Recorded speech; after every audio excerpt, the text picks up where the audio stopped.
오늘 우리 말씀 제목을 한번 함께 읽어보실까요? 시작. 죄인들의 사랑과 의인의 사랑.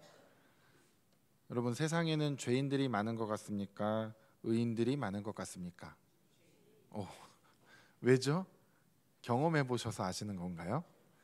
그래서 제가 죄인은 복수 형태로 죄인들이라고 했고요, 의인은 의인의 사랑이라고 했습니다. 보통 일대 다수가 우리는 피부로서 그렇게 깨닫고 있는 것 같습니다. 그리고 시편에도 많이 보면 항상 시를 이야기하는 화자는 한 명인데 늘 저 악인들에 대한 건 복수로 나타납니다. 여럿으로. 우리가 그런 세상에서 살고 있습니다. 여러분, 참 살아가고 계신 것이 대단하시고 너무나 존경스럽고 또 스스로를 대견하게 생각하셨으면 좋겠습니다. 이 험한 세상에서, 이 각박한 세상에서 내가 오늘도 살아있구나, 내가 이 땅을 두 발로 딛고 서 있구나, 그것만으로도 우리는 참 칭찬받아 마땅하죠. 그런데도 세상에 참 싫은 사람들이 있지요. 여러분, 나는 태어나서 한 번도 남을 미워해 본 적이 없다, 그런 분 계십니까? 그 손 들어보시면, 혹시 계시면 제가 맛있는 거 사드릴게요. 규환 형제가 손을 들었어요. 이규환 집사님은 태어나서 한 번도 남을 미워해 본 적이 없다고 손을 들었습니다. 네. 제가 이따 끝나고 커피 한 잔 쏘겠습니다. 네. 자, 그런데 어떻습니까? 누가 정말 싫어지면 어떠신가요? 얼굴도 보기 싫습니까? 아니면 엄청 싫습니까? 별로 얼굴 보고 싶지 않죠. 마주치면 어떤 표정을 지어야 할지 되게 막 애매하지 않습니까? 그런데 꼭 원수는 외나무다리에서 만난다고 그 예상치 못한 상황에서 맞닥뜨릴 때도 있고, 그러면 더더욱 표정 관리가 안 되니까 그럼 상대방은 또 오해하죠. 웃을 수도 있었는데, 아니면 그냥 무표정 정도 할 수도 있었는데 당황해서 이렇게 하다가 저 사람은 또 아이고, 이 사람은 나만 보면 맨날 기분 나쁜 표정 짓는다고 서로 또 오해는 또 자꾸 더 깊은 오해를 낳게 되죠. 그래서 내가 몸이 좀 불편하거나 손해를 볼지라도 차라리 그 사람 안 보는 게 마음이 차라리 편하다 해서 그냥 같은 공간에 있지 않는 것을 선택하는 경우도 우리는 종종 있는 것 같습니다. 오늘 우리가 읽은 이 누가복음 본문은 계속해서 우리가 성서 일과를 보고 있는데, 지난번에 우리가 함께 보았었던 그 네 개의 복과 화에 대한 그 예수님의 말씀, 그것에 이어지는 그 평지설교에 이어지는 두 번째 말씀입니다. 주요 골자는 뭐냐면 원수를 사랑해라, 이렇게 이제 시작을 하죠. 그러면서 세 가지 명령을 처음에 이야기하십니다. 너희를 미워하는 자를 선대해라. 선대하라는 것은 그러니까 선을 행해줘라, 이렇게 받아들이시면 됩니다. 그리고 또 너희를 저주하는 자를 위하여 반사가 아니라 축복해라. 그죠? 저주하는 자를 위해서 축복해라. 또 너희를 모욕하는 자들을 위해서 기도해라. 이렇게 세 가지를 말씀하십니다. 앞서 원수를 사랑하라 라고 크게 말씀하시고, 이어서 조금 더 세부적으로 원수에 해당하는 여러 이제 사람들을 이야기해 주시는 것 같습니다. 어떻습니까? 말은 말은 맞는 말인데, 그렇죠? 그런데 이게 실제 삶에서 하려니까 잘 되시나요? 어떠십니까? 여러분들은 잘 안 되시나요? 그러세요? 잘 안 되세요? 전 당연히 여러분들 정도면 다 하고 계실 줄 알았는데 지나치게 솔직하신. 네. 저도 잘 되지는 않는 것 같습니다. 그런데 이 원수를 사랑하라는 이 말이 예수님께서 하셨는데, 이게 사실은 그 예수님이 직접 이 땅에 오셨던 그 시대, 그리고 조금 더 앞선 그 시대에는 사실 이런 명령은 어디 율법책이나 이런 데서 찾아볼 수가 없었습니다. 심지어 그 구약 시대 사람들, 이스라엘 백성들에게서조차도 그 이웃을 내 몸같이 사랑하라, 이런 계명은 있었지만, 이웃을 사랑하라는 건 있었지만 원수를 사랑하라는 것은 구약 성서에는 등장을 하지 않습니다. 그러니까 이게 사실은 어떻게 보면 좀 충돌을 일으키는 말이죠. 오히려 레위기서에 보면 막 무서운 말씀이 등장하지 않습니까? 눈에는 눈, 이에는 이, 막 이런 게 등장하죠. 그리고 그 우리가 수요일마다 그 지금 계속해서 땅 분배에 대한 이야기를 하면서 도피성에 대해서 우리가 좀 배웠는데, 도피성이 뭡니까? 내가 나도 모르는 사이 잘못해서 누군가를 죽게 만들었을 때 보복 살인을 당하지 않기 위해서 피하게 만들어 놓은 성이 도피성입니다. 그러니까 누군가를 죽였을 때는 보복 살인이 심심치 않게 일어나고 있었고, 그런 시대를 살고 있었는데 예수님께서 갑자기 원수를 사랑해라 하니까 듣는 사람들이 굉장히 좀 이렇게 충격을 받으면서도 되게 좀 어이없는 말로 받아들였을 것 같습니다. 그리고 요즘 새벽에는 또 시편 우리가 강해를 하고 있는데, 이제 오늘 시편 말씀을 읽었습니다. 다윗의 시를 쭉 보아 오고 있는데 주로 그런 내용입니다. 원수를 갚아 주시라는, 대적들을 물리쳐 달라는, 뭐 주로 그런 내용이 주요 골자를 이룹니다. 탄원시, 막 주여 저 대적들을 왜 계속 언제까지 가만히 지켜보고만 계시겠습니까?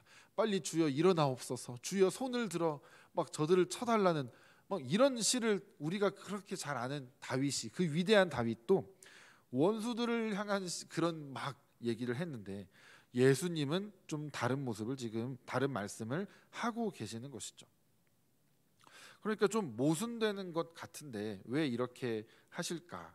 근데 왜냐하면 예수님께서는 이런 말씀을 우리에게 주시는 것이, 예수님께서 하신 말씀처럼 나는 율법을 폐하러 온 것이 아니라 율법을 완성하러 왔다라고 하신 그 예수님의 맥락 안에서 우리는 봐야 되는 것이죠. 그러니까 지금 예수님은 그 율법을 더 완전하게 하시기 위해 오셨는데, 그 완전하게 하기 위한 방법이 이제는 보복하면 되는 줄 알았던 그 원수를 이제는 사랑해라라고 지금 우리에게 새로운 율법을, 계명을 우리에게 주시는 것입니다. 그러니까 지금 이게 되게 이상한 상황이 된 것이죠. 그래서 예수님의 말씀대로, 물론 지금 이 상황에서 이 설교를 듣고 있는 이 사람들은 바로 이 말씀을 실천에 옮기는 것이 쉽지는 않았겠죠. 그리고 실천에 옮기는 사람이 아마 몇 없었거나 거의 한 명도 없었을 것입니다. 그런데 이제 예수님께서 십자가 사역을 다 마치시고 제자들이 부활하신 예수님을 만나고 나중에 이제 성령을 받고 정말 이제 나아가서 복음을 전하는 그런 이제 상황이 되었을 때에는 이 말씀들을 지켜나가면서 살았다라는 것이죠. 그리고 오늘 이제 우리에게 이 말씀이 주어졌다라는 것, 그것은 이제 우리에게도 예수님께서 동일하게 명령하고 계십니다. 권유도 아니고 명령입니다. 원수를 사랑해라. 다시 한번, 원수를 사랑해라. 아멘이 나오십니까? 원수가 떠오르시는 분이 계십니까? 안 떠오르시는 분은 그래도 좀 행복한 겁니다. 잊혀졌거나 없거나니까. 그래도 마음에서 조금 내려놓으셨는데, 원수를 하는 순간 탁 누가 떠오르면 주여 하면서 주여라고 발음을 할지 죽여라고 해야 될지 막 고민이 되는 그런 정도의 아직 막 마음이 어려운 분들도 왜 없겠습니까? 당장 뭐 어제 무슨 일을 겪은 분도 계실 수 있고, 얼마든지 우리는 그런 일들이 삶에서 막 자주 만날 수가 있다라는 것이죠. 그런데 예수님의 이 말씀을 지키기 위해서 예수님의 방법을 가르쳐 주십니다. 뭐냐면 처음에 27절에 이렇게 8절까지 얘기를 하셨는데 29절에 이렇게 얘기하십니다. 너는 이 뺨을 치는 자에게 젖뺨도 돌려대며 내 겉옷을 빼앗는 자에게 속옷도 거절하지 말아라. 내게 구하는 자에게 주며 내 것을 가져가는 자에게 다시 달라고 하지도 말고 남에게 대접을 받고자 하는 대로 너희도 남을 대접하라. 자, 지금 제가 읽은 말씀과 조금 위로 거슬러 올라가서 28절, 저주하는 자를 위하여 축복하며 모욕하는 자를 위하여 기도하라. 뭐가 더 쉽습니까? 지키기가?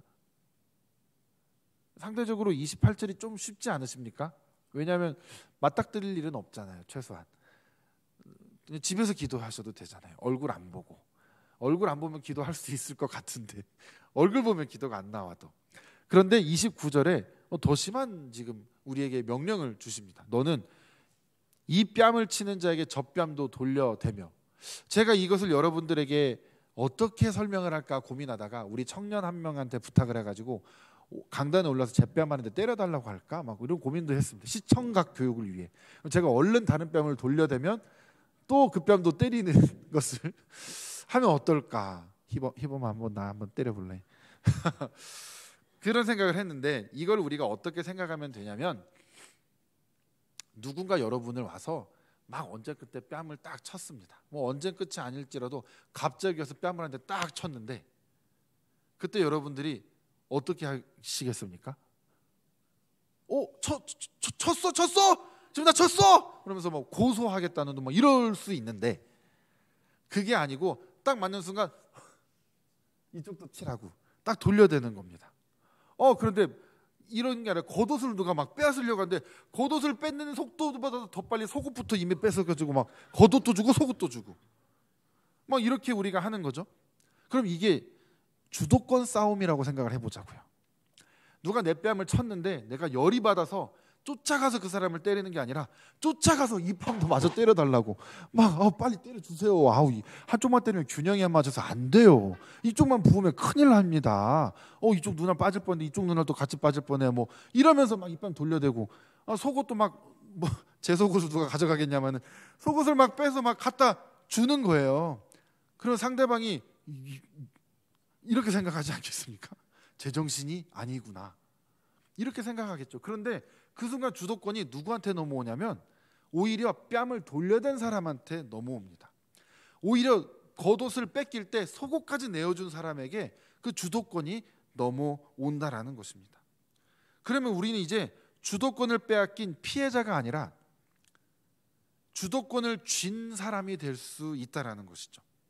그러니까 자발적 선택이 되기 때문에 그게 우리가 속수무책으로 당해서 끌려가면서 분노를 일으키는 게 아니라 내가 먼저 자발적으로 들이대면서 오히려 내가 이런 증오와 이런 막 미워하는 것에서 벗어나서 자유로워질 수 있게 된다라는 것이죠.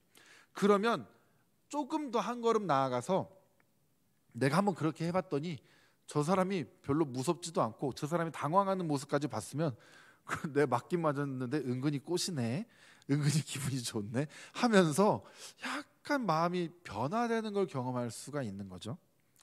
그러면서 생각보다 별거 아니구나, 저 사람 생각보다 내가 두려워할 존재가 아니었구나, 생각보다 미워할 것도 아니었네 라는 생각이 은근히 올라오는 것이죠. 그러면서 또 나중에 마주치면 어떻게 오늘은 좀 엉덩이 좀 때려볼라요? 뭐 이러면서 막 자꾸 들이대 보십시오. 그러면 이제 그 사람이 얘는 좀 내가 조심해야겠구나 이렇게 될 수도 있다라는 거죠. 미친 사람처럼 행동하라는 게 아니라, 제가 좀 웃기게 표현을 했지만 미친 사람처럼 행동을 하라는 게 아니라 내가 주도권을 가져오자라는 것이죠. 그렇게 될 때 우리가 어떻게 생각할 수 있냐면 그 사람에 대해서 생각하는 게 약간 바뀔 수가 있습니다. 그러면서 조금 나아가서 저 사람을 어떤 면에선 이웃으로 우리가 여길 수 있는 데까지 다시 간다라는 거죠. 이웃에서 원수가 됐다가 다시 우리가 그 사람과 가까워지는 그 한 걸음을 내가 먼저 내디딘 게 된다라는 것이죠. 그것이 이제 어디까지 가냐면 예수님께서 우리에게 말씀을 하시면서 그 뒤에 보시면 36절부터 37절, 38절에 보시면 너희가 37절 후반부에 용서하라 그리하면 너희가 용서를 받을 것이요 이렇게 예수님께서 또 가르쳐주고 계십니다. 그런데 이것이 이제 어떻게 되냐면 우리가 주도권을 가지고 오면 이제 용서할 수 있는 권한도 우리에게 있다라는 걸 깨닫게 되는 것입니다. 사실은 용서라는 건 누구는 받아들이기 어려울 수 있겠지만 피해자가 쥐고 있는 권한인 것은 맞습니다. 예를 들어 우리가 교통사고가 나거나 하면 합의를 우리가 끝까지 안 봐주면 그쪽 사람은 예를 들어 그 형사 이제 그 고발로 된 그런 사건일 경우에 내가 끝까지 합의를 안 해주면 저 사람은 정말 인생이 큰일 날 지경에 이르게 되죠. 그때 와서 싹싹 빌면서 꼭 해달라고 이렇게 막 요청하는 경우들이 있습니다. 그것이 바로 이제 주도권이 넘어온 경우겠죠. 마찬가지로 우리가 죄 용서의 권한이 우리에게 누구에게나 있습니다. 그런데 가해자가 갖고 있는 것이 아니라 피해자가 그것을 가지고 있다라는 것이죠. 그래서 이 용서라는 것을 하나님께서 우리에게 주신 권한 중에 하나인데, 우리가 그것에 대한 주도권을 가져오면서 결정권자가 되는 것이 바로 용서라는 것입니다.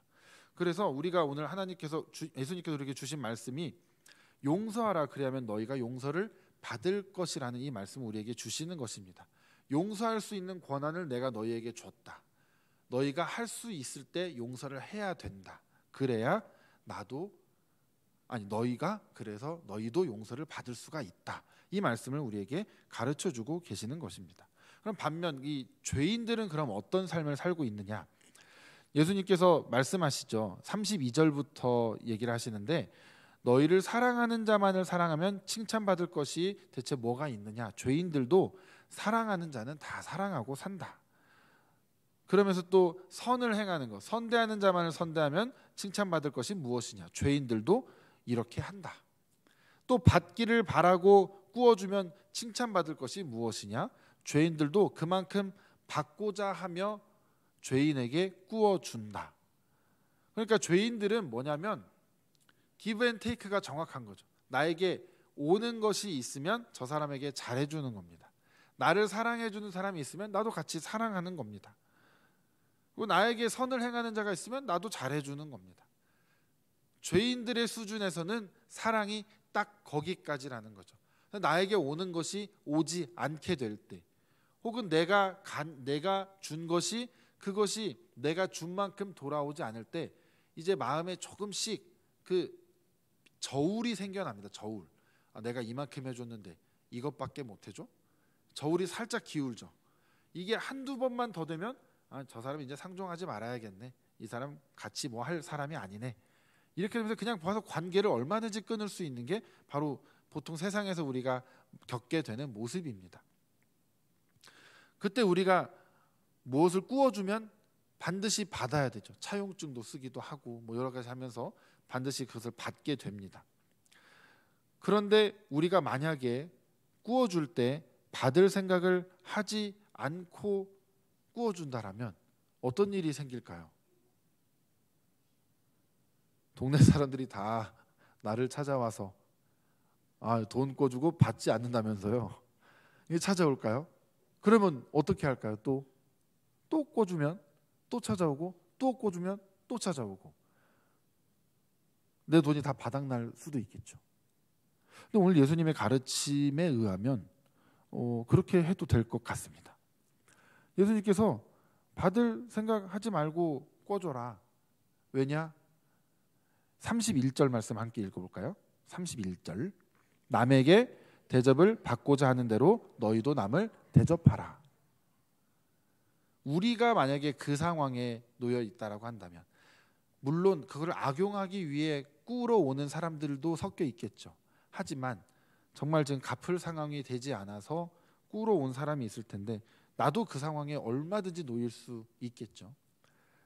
그런 상황에서 내가 누군가한테 꾸러 갔는데 아무도 나를 도와주지 않으면 결국 나는 완전히 거기서 망하게 되고 일어설 수 없는 지경에 이르게 될 텐데, 내가 그동안 해왔던 것들이 그런 모습이 아니고 나는 받을 생각하지 않고 나눠주고 있었다라면 분명히 내가 공경에 처할 때 나를 도와줄 누군가가 어딘가에서는 나타날 것이다라는 그 믿음이 우리가 있을 수 있는 거죠. 물론 그것을 바라면서 꿔주는 것도 할 필요는 없습니다. 그냥 받을 생각하지 않고 꿔주는 거.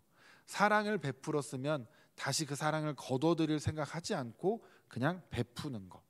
그런데 더 사실은 중요한 게 있다라고 저는 생각을 합니다. 뭐냐면 37절 말씀 읽어볼까요? 비판하지 말라. 그리하면 너희가 비판을 받지 않을 것이요. 정죄하지 말라. 그리하면 너희가 정죄를 받지 않을 것이요.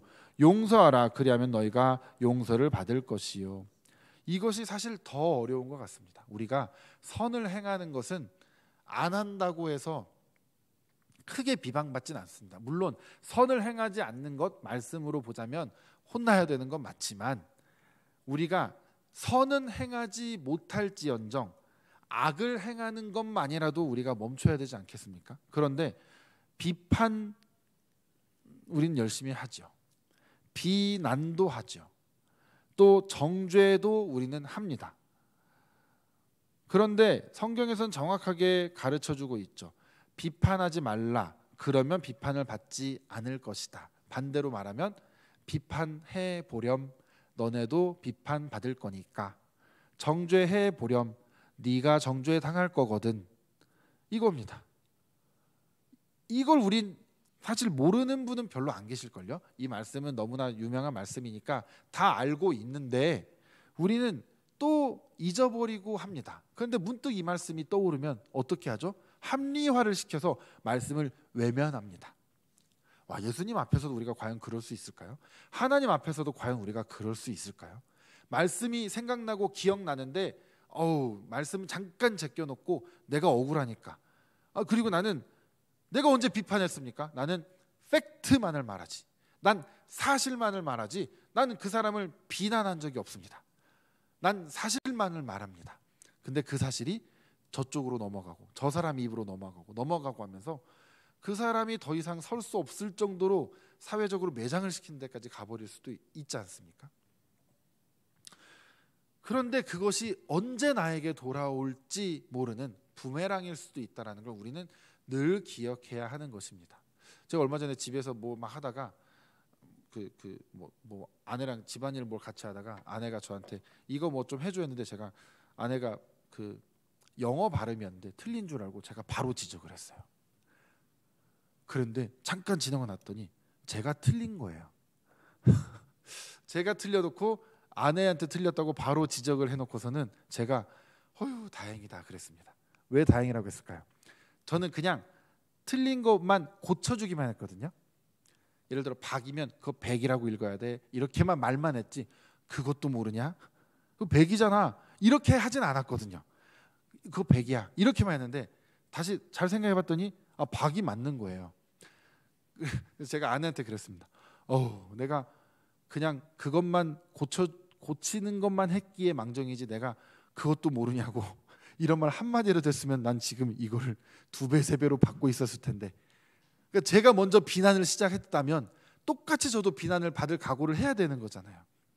근데 제가 비난을 하지 않고 이것만 말하기 천만다행이다 이런 얘기를 나눴던 게 기억이 납니다. 그런 겁니다. 우리가 비난이라는 거, 비판이라는 거, 정죄라는 거, 그거 별거 아닌 것처럼 그냥 얘기하는 가운데 문득 나오는 것 같지만, 그게 만약에 하나님이 정말 다 듣고 계신다, 실제로 듣고 계시죠. 하나님이 듣고 계신다. 근데 놀라운 건요, 하나님만 듣고 계시지 않습니다. 사탄이 같이 듣고 있어요. 그게 더 무서운 거예요. 하나님은 들으시면서 우리를 용서도 해주시고 우리가 잘못했다고 하면 용서를 해주시고 하시는데, 사단은요 그걸 가지고 이놈을 이제 어떻게 넘어뜨릴지 데이터베이스에다 차곡차곡 저장을 해놓는 겁니다. 그 얘기를 그 자리에 들었던 누군가가 기억이 왜곡돼서 다른 데 가서 다른 식으로 말하게 만듭니다. 제가 보니까요 똑같은 얘기를 해요. 토시야도 안 틀리고 똑같은 얘기를 3달이 건너가는데 다르게 이해를 받아들입니다, 사람은. 그러니까 우리가 말이 정말로 중요하다라는 것이죠. 그리고 또 37절에 용서하라. 용서하는 게 정말 어려운 것 같습니다.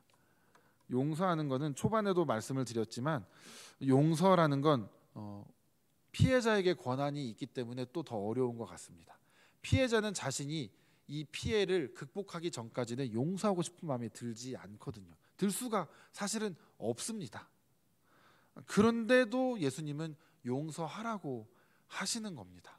그러니까 우리가 기독교를 잘못 이해하고 있는 측면들이 뭐냐면, 예수 믿으면 잘 살고 복 받고 잘 된다는데, 예수 믿으면 억울한데 용서할 일들 투성이고, 미워하는 인간들 대접할 일 투성이고, 마음에 안 드는 사람들 뒤 봐줘야 될 투성이고, 뭐 이런 겁니다. 누가 날 비난하고 있는데 가서 억울함을 풀 수 없는 상황 투성이고, 예수 믿으면 사실 그런 상황들이 더 많이 생기는 게 맞다라고 이해를 하셔야 여러분들이 세상 사는 게 좀 편할 수도 있습니다. 교회 다니는데, 예수 믿는데, 기도하는데 왜 내 상황이 나아지질 않습니까? 왜 여전히 똑같습니까? 왜 여전히 힘듭니까? 라고 아무리 따져봤자 세상이 원래 악한 거고 우리는 그 속에 살고 있을 뿐이라는 것, 그 안에서 믿는 사람들끼리 선을 행하면서 선을 적극적으로 행하고 서로 도와주고 용서하고 품어주지 못한 결과가 현재 세상이다라는 거. 그래서 근데 나도 그거 안 하고 있는데 누가 나를 도와주기만을 바라고 있으면 그런 사람은 절대 나타나지 않는다라는 것. 그게 세상의 이치입니다. 성경의 이치고. 그러니까 그럼 누구라도 해야 되지 않겠습니까?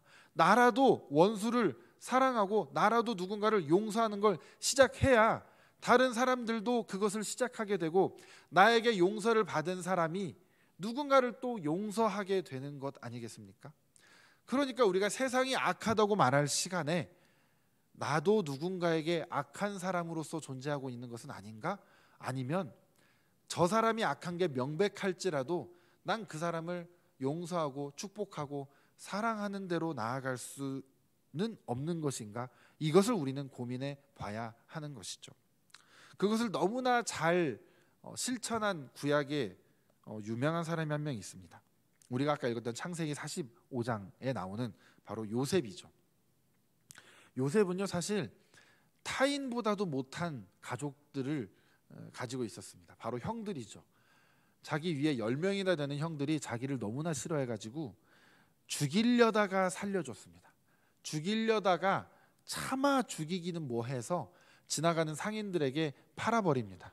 노예로 팔려가죠.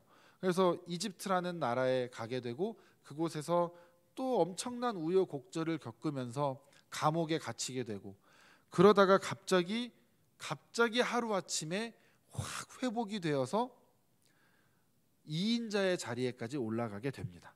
그런데 이게 하루아침에 확 해주셨다라고 우리가 생각할 수도 있겠지만 그동안의 그 감옥 생활과 여러 가지 그 가운데에서 분명히 하나님과 함께 동행하는 시간들이 있었고 그 시간들이 쌓인 것들도 분명히 있습니다. 하지만 어쨌든 요셉은 그렇게 회복이 되었고 이제 그 2인자의 자리, 이집트의 왕 바로 외에는 누구라도 자기의 권한으로 마음대로 생사 여탈권까지도 자기가 얼마든지 발휘할 수 있는 자리에 올랐을 때 자기를 팔아치운 형들을 딱 맞닥뜨리게 되죠.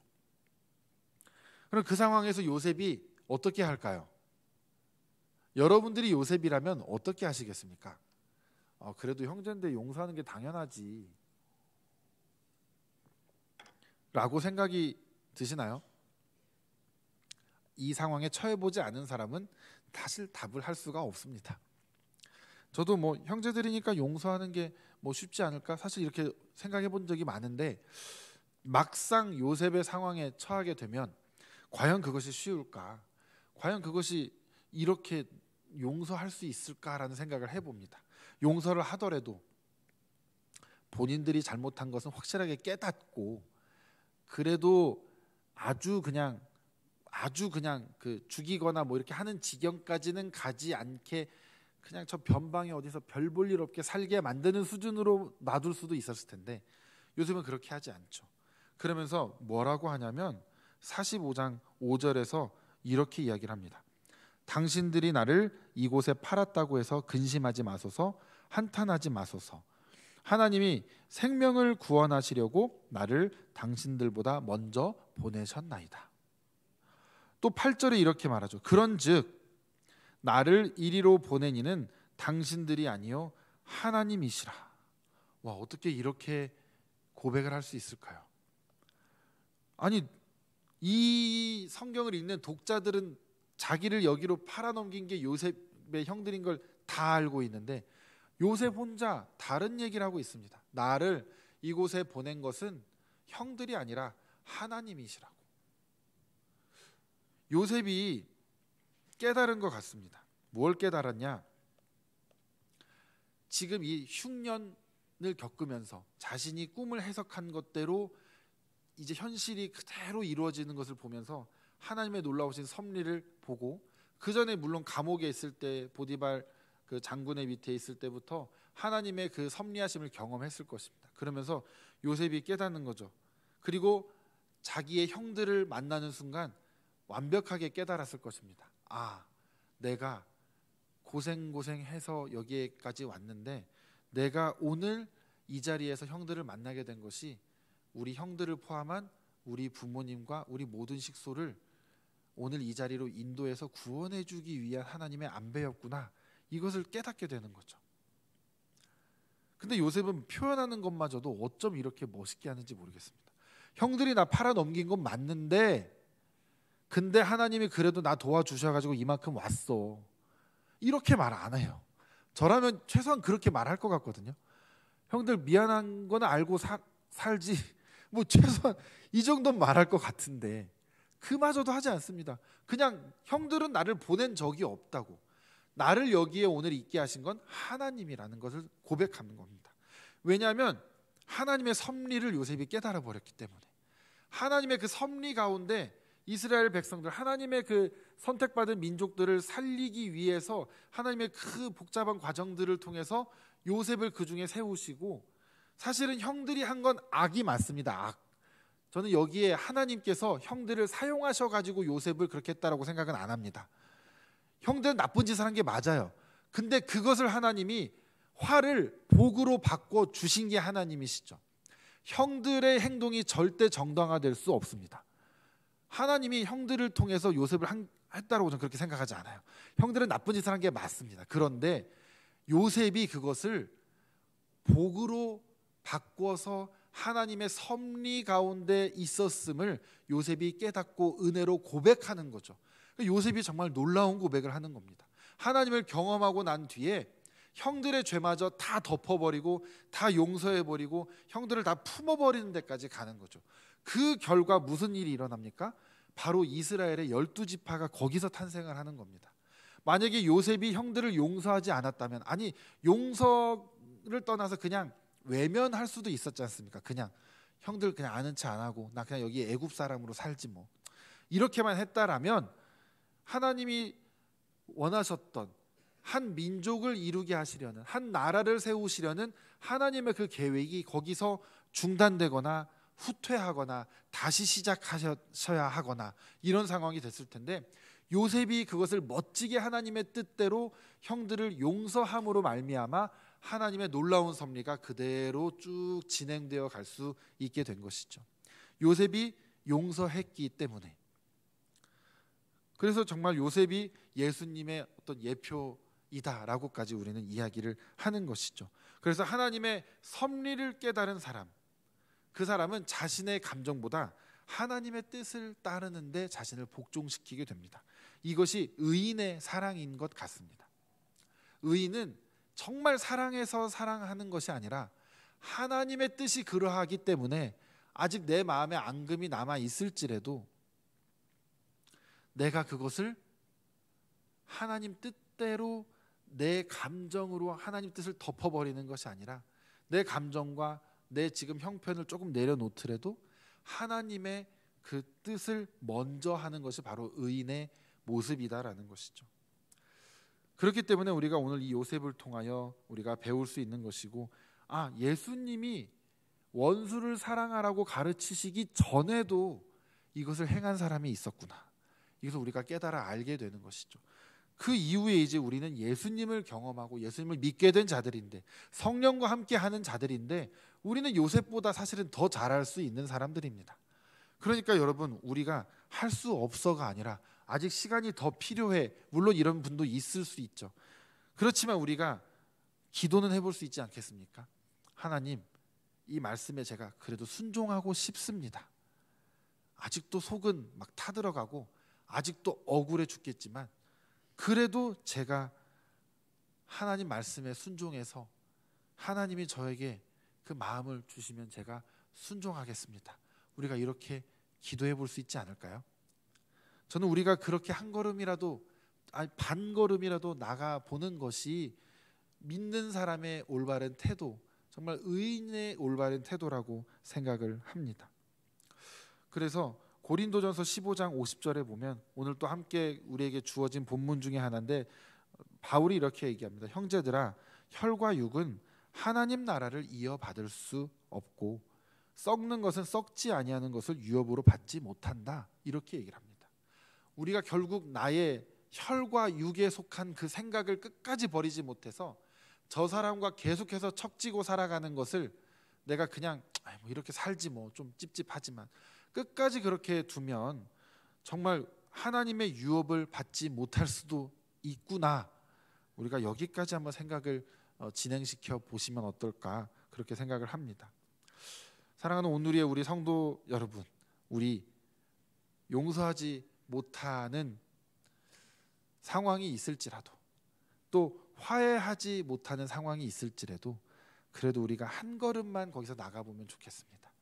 할 수만 있으면 그 사람을 위해서 기도해 보시고 그리고 주님께 우리가 한번 나를 의탁해 보는 것이죠. 주님, 그런 상황이 저에게 올 때 제가 주님께 순종할 수 있게 주님 저를 도와달라고. 아직 저는 풀리지 않았고 어렵지만 그래도 저를 도와달라고. 그래서 내가 그리스도와 함께 십자가에 못 박혔나니 이제는 내가 사는 것이 아니요 내 안에 주께서 사시는 것이라. 이 말씀이 저에게 능력의 말씀이 되게 해달라고. 예수님이 우리를 용서하셨던 것처럼 저도 누군가를 용서할 수 있는 예수의 삶을 살게 해달라고. 그렇게 우리가 오늘 기도하고 또 결단해보는 그런 하루가 되시기를 간절히 축복합니다.